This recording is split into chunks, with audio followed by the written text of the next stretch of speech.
Bonjour la grande famille Vazavazorum Club, bienvenue dans votre nouvelle vidéo. Aujourd'hui nous allons parler d'un sujet important, hypertension artérielle et grossesse ou l'hypertension artérielle au cours de la grossesse. On parle de l'hypertension artérielle au cours de la grossesse, c'est lorsque la pression artérielle systolique ou diastolique est supérieure ou égale à 140 sur 90 mm de mercure. C'est-à-dire, lorsqu'une femme enceinte se présente à l'hôpital, on prélève la pression artérielle. Lorsqu'on constate qu'il y a l'augmentation des chiffres tensionnels au-delà de 140 sur 90, on pose le diagnostic pour l'hypertension artérielle gestationnelle. D'après la classification des hypertensions artérielles au cours de la grossesse, il y a plusieurs classifications. Celle du collège des gynécologues et obstétriciens français classifie l'hypertension artérielle en 4 classes. L'hypertension artérielle gestationnelle ou l'hypertension artérielle gravidique. Nous avons la prééclampsie, nous avons l'hypertension artérielle chronique, nous avons la prééclampsie surajoutée. Et par rapport à ces éléments, on donne les éléments cliniques qui différencient chaque classification. Déjà avec l'hypertension artérielle gestationnelle ou l'hypertension artérielle gravidique, on parle de l'hypertension artérielle gravidique ou gestationnelle, c'est lorsque on découvre l'hypertension artérielle après 20 semaines d'aménorrhée sans protéinérie. Et cela revient à la normale au postpartum, c'est-à-dire après l'accouchement. Là, c'est les éléments cliniques qui déterminent l'hypertension artérielle gestationnelle. La deuxième classification, il s'agit de la prééclampsie. On parle de la prééclampsie, c'est lorsque nous avons d'abord la pression artérielle gestationnelle associée à une protéinérie qui est supérieure à 0,3 g par 24 heures. On peut également avoir la présence de ZM. Et troisièmement, on parle de l'hypertension artérielle chronique. Il s'agit d'une hypertension artérielle préexistante à la grossesse, c'est-à-dire autrement, une hypertension artérielle diagnostiquée avant 20 semaines d'aménorrhée et qui persiste environ 12 semaines après l'accouchement.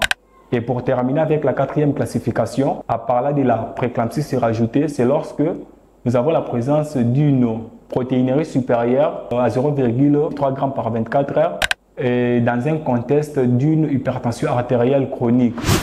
Concernant la physiopathologie, la pierre angulaire de l'hypertension artérielle gestationnelle ou la prééclampsie, il s'agit d'une dysfonction placentaire. Cette dysfonction placentaire est due à un défaut d'évasion trophoblastique. Parce que dans la placentation normale, les deux phases d'évasion trophoblastique lors du premier trimestre et lors du début du deuxième trimestre aboutissent à un remodelage des artères spiralées.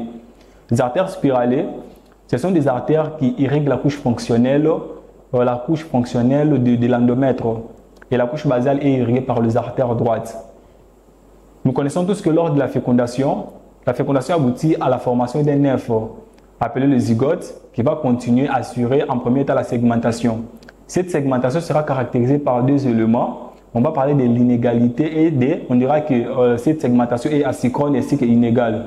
Inégale parce que l'un des macromères sera plus volumineux que l'autre et asynchrone parce que le macromère le plus volumineux, c'est celui qui va commencer sa division en premier.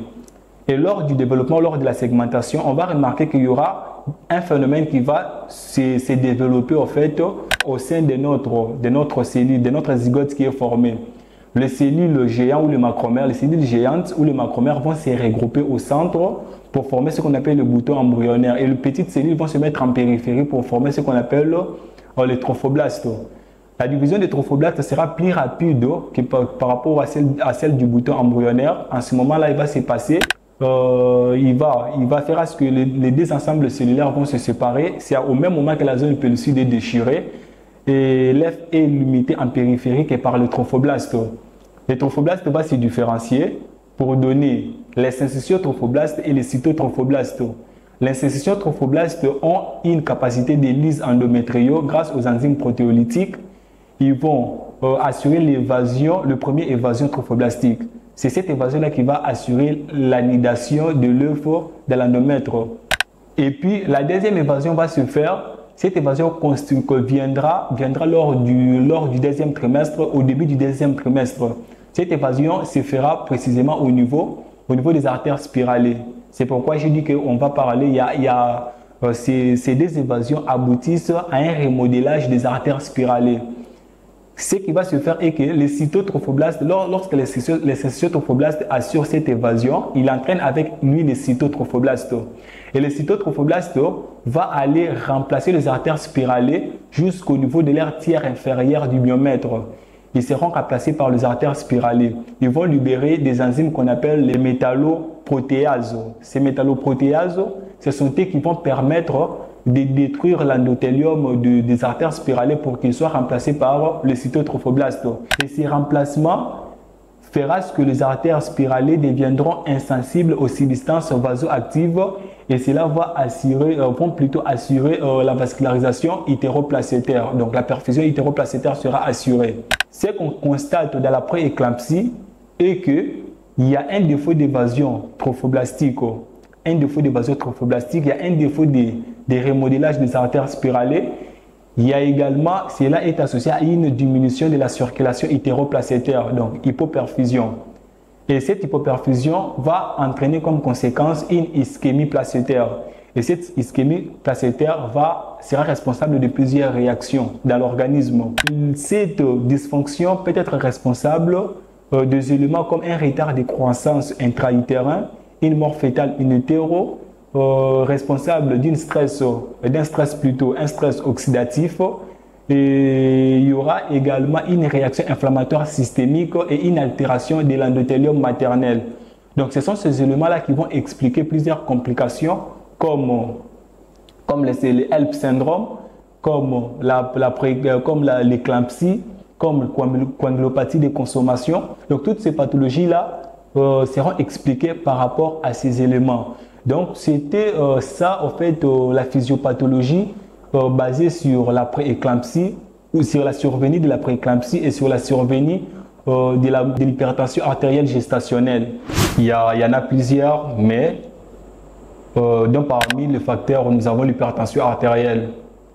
Donc une femme qui est hypertendue, lorsqu'elle va tomber enceinte, c'est fort probable qu'elle développe une hypertension artérielle gestationnelle. Et pour une femme qui a déjà développé une hypertension artérielle gestationnelle, c'est également un terrain à risque pour contracter à nouveau une hypertension artérielle lorsqu'elle va retomber de nouveau enceinte.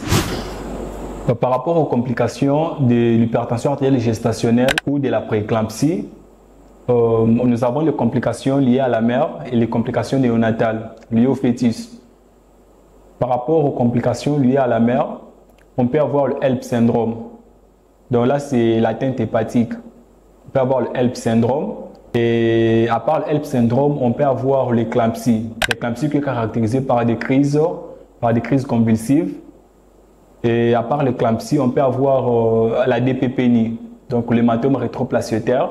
Et à part ça, on peut avoir comme retentissement de l'hypertension artérielle au niveau rénal, on aura une insuffisance rénale.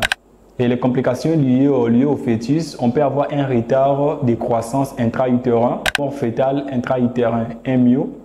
Ce sont les complications qu'on peut avoir en cas de prééclampsie chez une femme enceinte.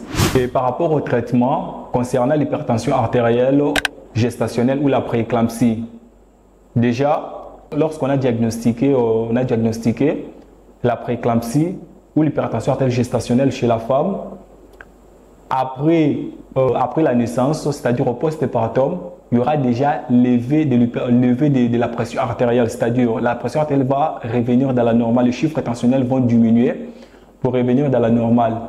Mais les traitements au cours de la grossesse, on donne les antihypertenseurs. Donc les antihypertenseurs, on donne les antihypertenseurs centraux, on donne les antihypertenseurs périphériques. Donc, c'est un traitement qu'on donne en cas de prééclampsie. Mais après la grossesse, après la levée de quoi? Après la délivrance, c'est-à-dire on enlève le fœtus, le placenta, on ramène tout à l'extérieur, automatiquement la pression artérielle redevient dans la normale. C'était Vaza Vazorum Club. Merci de nous avoir suivis. C'est que vous étiez nombreux à suivre notre vidéo. Nous sommes arrivés à la fin. Je vous demanderai de vous abonner et d'activer la cloche de notification pour que vous soyez notifié à chaque fois qu'un contenu sera ajouté. et on se retrouve prochainement pour un nouveau numéro.